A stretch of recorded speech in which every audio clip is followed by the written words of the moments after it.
चलिए दोस्तों, कैसे हो आप लोग। दोस्तों मैं आप सभी का स्वागत करता हूं आपके अपने ग्रेट वीडियोस के यूट्यूब चैनल पर। दोस्तों आप जैसे जानते हैं कि सुपर पन सीरीज लॉन्च की गई प्रदीप सर द्वारा, उसी के तहत हम आपके लिए एक एक करके क्या वीडियो लेक्चर्स क्या प्रोवाइड करें और साथ ही साथ शॉर्टकट ट्रिक्स जो है वो हम क्या सीख रहे हैं। अब यहाँ पे आज हम आ चुके हैं हमारे थर्ड चैप्टर पे, जिसका नाम है अप्लाइड हिस्ट्री। अब यहाँ पे आज हम कुछ ब्रीफ क्वेश्चंस लर्न करने की कोशिश करेंगे, साथ ही साथ मैं आपको लर्न करवाने के साथ साथ मैं आपको जो है एक्सप्लेनेशन भी थोड़ा सा प्रोवाइड करूंगा, इतना डिटेल में नहीं लेकिन थोड़ा सा हम यहाँ पे क्या प्रोवाइड करेंगे। ठीक है, तो सबसे पहला क्वेश्चन क्या आता है, explain the concept of public history. अब public history is also known as applied history. Applied history को हम लोग क्या बोलते हैं, पब्लिक हिस्ट्री बोलते हैं। ये आपका पहला पॉइंट आपका बन सकता है। ठीक है, अब वहीं अगर मैं बात करूं अप्लाइड हिस्ट्री क्या है, applied history is the field of study which is concerned with the application of history for the benefit of the people in the contemporary and the future times. मतलब ये होता है दोस्तों कि अप्लाइड हिस्ट्री एक ऐसी फील्ड ऑफ स्टडी है जो क्या होती है, कंसर्न होती है किससे, फ्यूचर से, आपके सॉरी फ्यूचर बोल रहा हूं, हिस्ट्री से। हिस्ट्री से क्या कंसर्न होती है, जिसके बेनिफिट्स हम क्या हमारी कंटेम्प्रेरी टाइम्स और फ्यूचर टाइम्स में क्या हम लोग उठा सकते हैं। अब यहाँ पे इट प्रोवाइड्स अपॉर्चुनिटीज, ये क्या करते हैं, अपॉर्चुनिटी प्रोवाइड करता है कि इसको सिर्फ not only the technical experts, सिर्फ टेक्निकल एक्सपर्ट को ही अपॉर्चुनिटीज नहीं प्रोवाइड करता है, साथ ही साथ आपका अप्लाइड हिस्ट्री जो कॉमन पीपल्स होते हैं उनको भी क्या करता है, अपॉर्चुनिटी प्रोवाइड करता है कि वो क्या कर सके, पार्टिसिपेट कर सकते हैं और जो भी प्रोजेक्ट्स होते हैं यानी साइट्स होते हैं या फिर अगर मैं बात करूं कोई हिस्टोरिकल चीज होती है उसको कंजर्व और क्या प्रिजर्व करके रख सके। दोस्तों समझ में आ गया। अब इट इज हेल्पफुल, अब ये बहुत ही ज्यादा क्या हेल्पफुल होता है, किस लिए हेल्पफुल होता है, डिसीजन मेकिंग में with regard to the legal provisions and public policies in the field of museum and archives and mass media. अब जो आपकी पब्लिक हिस्ट्री यानी अप्लाइड हिस्ट्री होता है कहीं ना कहीं हेल्पफुल होता है क्या करने के लिए, डिसीजन मेकिंग के लिए। किसको मद्देनजर रखते हुए, लीगल प्रोविजंस होते हैं, किसके लीगल प्रोविजन, म्यूजियम और आर्काइव्स या फिर मास मीडिया को लेकर। क्लियर हुआ। अब ये जो अप्लाइड हिस्ट्री में क्या स्पेशल लोग चाहिए रहते, स्पेशल लोग मतलब कुछ खास लोग नहीं, स्पेशल लोग मतलब स्पेशली स्किल्ड लोगों की क्या बहुत ज्यादा जरूरत होती है। जैसे अगर मैं बात करूं, जैसे आर्किटेक्ट्स हो गए, इंजीनियर्स हो गए, हिस्टोरियंस हो गए, आर्कियोलॉजिस्ट हो गए, म्यूजियम्स के जिस नॉलेज हो उनके। अब ये सारे लोगों को क्या होनी चाहिए, एक सफिशिएंट नॉलेज होनी चाहिए किसकी, एशियन साइड की। अब बहुत सारे जो प्रोजेक्ट्स यहाँ पे एनेबल होते हैं जो क्या करते हैं, एक अलग तरीके से एक एम्प्लॉयमेंट अपॉर्चुनिटीज क्या क्रिएट करते हैं, एम्प्लॉयमेंट अपॉर्चुनिटी यानी रोजगार का तरीका क्या प्रेरित करते हैं। अब यहाँ पे आपको इसको याद कैसे हो, विशाल ओसवाल आ रहा है, विशाल कहाँ आ रहा है, ओसवाल आ रहा है, ओसवाल जहाँ पे हम लोग रहते हैं, हम जा रहे थे, आप नहीं, हम जा रहे थे। ठीक है, अब यहाँ पे अगर मैं बात करूं तो वी से क्या याद रखोगे, वी से याद रखोगे वेरियस प्रोजेक्ट्स, क्या याद रखोगे, वेरियस प्रोजेक्ट। वेरियस प्रोजेक्ट क्या करते हैं, बहुत सारी एम्प्लॉयमेंट अपॉर्चुनिटीज क्या क्रिएट करते हैं। फिर ओ से क्या याद रखोगे, ओसवाल, ओसवाल से क्या आएगा, opportunities. It provides opportunities not only to the technical expert but also the common people to participate in the conservation and the preservation of the various projects. ठीक है, फिर उसके बाद ए आ से क्या आ रहा है आपका, applied history. Applied history is also known as public history. Public history refers to the application of the history for the benefit of the contemporary time and the future times. समझा। फिर उसके बाद आर, आर से क्या आएगा आपका, requires expert personal. It requires expert personal, the individual with the special skills such as architects, historians, museum experts। फिर उसके बाद अगर बात करूं historians। क्लियर हो गया। फिर एच से क्या है, एच से helpful. It is helpful, it is applied history is helpful in decision making with regard to the legal provision and the public policies in the field of mass media, museum and archives। समझा। तो इस तरह से आप क्या learn कर सकते हो। अब चलो आगे चलते हैं। अब आगे आता है role of UNESCO. UNESCO in the context of heritage management. UNESCO का फुल फॉर्म हम लोग लर्न कर लो, United Nation Educational Scientific Cultural Organization. जानता हूं बड़ा लेकिन याद करना तो पड़ेगा। ठीक है, क्या है, यूनाइटेड नेशन। यूएन से याद कर लो, यूनाइटेड नेशन। यूएन से क्या हो गया, यूनाइटेड नेशन। ई से हमारे क्या आता है, हम क्या कर रहे हैं, एजुकेशन कर रहे थे, एजुकेशनल, एजुकेशनल, नल, समझे, एजुकेशनल। साइंटिफिक, एस से हमारे कौन सा सब्जेक्ट है, साइंटिफिक। सी से क्या, हम कल्चर हमारा फॉलो करना, उससे ऑर्गेनाइजेशन। तो इस तरह से लर्न कर लेना। क्लियर हुआ, विदाउट है नहीं है, चलो अच्छी बात है, नहीं है तो। हाँ, role of UNESCO in the context of heritage. अब यहाँ पे अगर बात करूं, heritage helps in building our identity.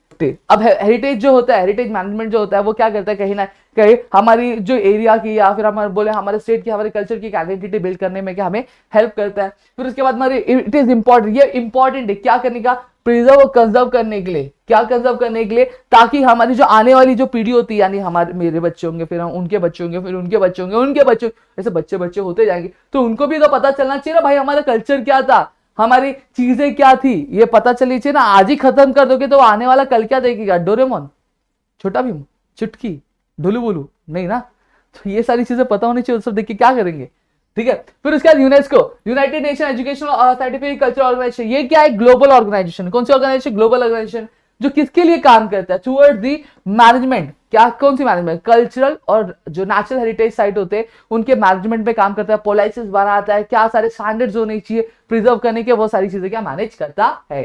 ठीक है, अब यूनेस्को ने क्या किया, कुछ डायरेक्टिव्स अनाउंस किए, क्या किया, डायरेक्टिव अनाउंस किए, क्या ऑब्जेक्टिव है, ताकि कल्चर और जो नेचुरल हेरिटेज उसको क्या किया जा सके, प्रमोट किया जा सके, क्या किया जा सके, प्रमोट, क्या किया जाएगा, प्रमोट किया जा सके। समझ में आ गया। अब वर्ल्ड हेरिटेज साइट जो है ने क्या कुछ डायरेक्टिव्स क्या किए, डिक्लेयर किए, जिसके तहत हमें क्या करना होता है, हमें जो हमारी हेरिटेज साइट है उसको प्रिजर्व करके रखना पड़ता है। समझा। अब इसको लर्न कैसे करेंगे, इसको लर्न करेंगे, हिमालय इज ऊंचा एंड वंडरफुल, हिमालय इज ऊंचा एंड वंडरफुल, हिमालय ऊंचा भी और बहुत ही उत्तम है, अति उत्तम। समझा। अब यहाँ पे याद दो, एच से हम क्या याद रखेंगे, एच से हम क्या याद रखेंगे, हेरिटेज। हेरिटेज क्या करता है, heritage helps in building our identity, सीधा सीधा लिख दो, ज्यादा झंझट नहीं पाल लेगा। ठीक है, सही बात है कि नहीं बात है, सही बात है। ठीक है, फिर उसके बाद इज, आई से क्या आएगा, important, it is important to preserve and conserve the same for the benefit of, for the benefit of for the benefit of present as well as future. फिर उसके बाद यू से क्या आएगा, यूनेस्को का फुल फॉर्म लिख दो, it is the global organisation that works towards the management and the preservation of the culture and the natural heritage sites. ठीक है, फिर ए से याद कर लो, announce, it has announce some directives with the objective to preserve the with the objective to promote the culture and the natural heritage। फिर उसके बाद आपका आता है W से क्या आएगा, wonderful, world heritage sites are declared on the basis of the directives declared by the UNESCO। That's it। मैं रट्टा मार के नहीं आया हूँ, हाँ, मैं अभी आपके सामने जो बोल रहा हूँ वही बोल रहा हूँ, बाकी और कुछ नहीं। आपको लगेगा कि पहले वीडियो के पहले एकदम मस्त करके आ गए और इधर खत्म कर दिया और इधर हम लोगों को सिखा रहे था, ऐसा कुछ नहीं है भाई, इधर ही मैंने दिखाया, यही चीज है। ठीक है, एक दिन में बहुत सारे वीडियोस रिकॉर्ड करने रहता है, अब सब ऐसा रोनो करने लगूंगा तो हो गया कल। ठीक है, हाँ यहाँ पे ध्यान देना, objective can be fulfilled through the heritage. अब क्या सारा ऑब्जेक्टिव है जो क्या किया जा सकता है आपके हेरिटेज प्रोजेक्ट से, क्या फुलफिल किया जा सकता है। सबसे याद रखो, पेटूराम पढ़ते पढ़ते सोया और सोचा, पेटूराम क्या पढ़ते पढ़ते सो रहा भी था और उनको दो बड़ा, हाँ ठीक है, सोच रहा भी था, तो क्या कर रहा था, चलो देखते हैं। सबसे पहली चीज, प्रिजर्वेशन, कंजर्वेशन एंड डेवलपमेंट जो किया जाना चाहिए। अब अगर ये जैसे बॉटल है, क्या है, बॉटल है, ये पानी पीने वाला बॉटल है, हाँ कुछ समझ समझा। अब ये जो बॉटल है, अब ये बॉटल को हमें क्या करना है, अगर मुझे इसे प्रिजर्व करना है तो मुझे ये ध्यान रखना है कि मुझे इसमें कोई भी चेंज नहीं होना चाहिए, ये जैसा है वैसे। अगर इसकी एक पूछ है तो उसकी पूछ ऐसी रहेगी, अगर ये नीला रंग है तो इसका नीला, इसको मेरे को गोरा करने का या फिर पिंक करने का, तो मैं पिंक नहीं कर सकता। अगर पिंक करूंगा तो ये प्रिजर्व नहीं कर रहा हूँ मैं, इसमें मॉडिफिकेशन कर रहा हूँ। गाड़ी थोड़ी ना भाई मॉडिफाई करोगे, बूस्टर लगा दो धुड़ धुड़ चलेगी, समझ में आ रहा है। ये जैसी है उसको वैसे ही रखना है हमें, इसको बदलना है क्या नहीं, इंसान बदल जाएंगे लेकिन ये बदलना नहीं है। क्लियर हो गया। अब सर्वे हमें जब डिटेल में करना होता है तो हम क्या लोकल पीपल्स का यूज करते हैं, social structure, psychology, local people और बहुत सारे जो चैलेंजेस होते हैं वो हमें क्या सामने चलकर आते। अब यहाँ पे प्रॉपर प्रिकॉशंस लेना पड़ता है, प्रॉपर प्रिकॉशंस इसलिए लेना पड़ता है क्यों, ताकि जो सेंटिमेंट्स है, देखो अब ये बॉटल से मेरी सेंटिमेंट्स बहुत जुड़े, क्योंकि किसी ने दिया था, किसी ने दिया मतलब सर ने दिया था। ठीक है, अब ये क्या है, इससे सेंटिमेंट्स बहुत जुड़े, तो मैं हमेशा अगर इसको कोई छुएगा तब तो भाई मैटर हो जाएगा, एकदम गंदा वाला मैटर होगा, फिर सॉर्ट आउट करने का कोई भी चांस नहीं बनता है। ठीक है, तो मुझे क्या है, इसको क्या करना पड़ेगा, एकदम प्रिजर्व करके रखना पड़ेगा, मतलब इसको दिल से लगा के रखो। अगर कोई इसको आगे छू लिया तब तो ये खत्म है, पहली फुर्सत में खत्म, मतलब काम 25 है। समझ में आ गया। तो क्या करना मुझे, ये अगर तो मुझे ये ध्यान रखना पड़ेगा, अगर कोई बंदा आ रहा है, कोई हिस्टोरियन आ रहा है, इस पर रिसर्च कर रहा है, फिर इसको मैनेज कर रहा है, तो ये ध्यान रखेगा कि भाई मेरी जो सेंटिमेंट है, मेरी जो दिल की भावना है वो थोड़ी भी हर्ट ना होना। दिल टूटा तो सामने वाला कहाँ से टूटेगा पता भी नहीं चलेगा। समझा। तो ये चीजें बहुत ज्यादा जरूरी होती है। अब आगे ज्यादा डीप में मत लेना ना, मजाक कर रहा है। अब यहाँ पे ध्यान दो, अब to avoid the sentiment, to avoid hurting of the sentiment, मतलब किसी का दिल नहीं टूटना चाहिए। लोकल पीपल्स का जो रहता है उनके साइट पे, उनके एरिया में अगर कोई हेरिटेज रहता है, या फिर अगर बात करूँ कोई साइट होती है, तो उनसे कुछ इनके इमोशंस जुड़े रहते हैं, उनके दादा परदादा के, या फिर उनके जो जिनको वो बहुत मानते थे, उससे तो हमें बहुत ही ज्यादा क्या करना, उसका ध्यान रखना पड़ता है।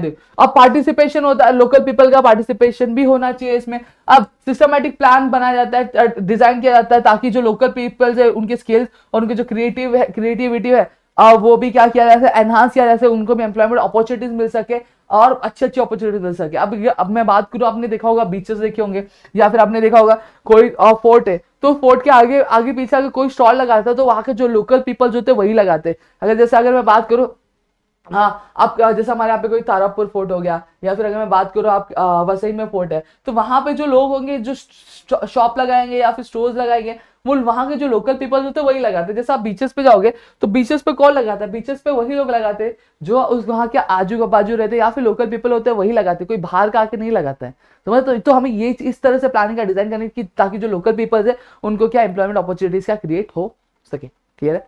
अब याद कैसे करोगे इसको, याद कैसे?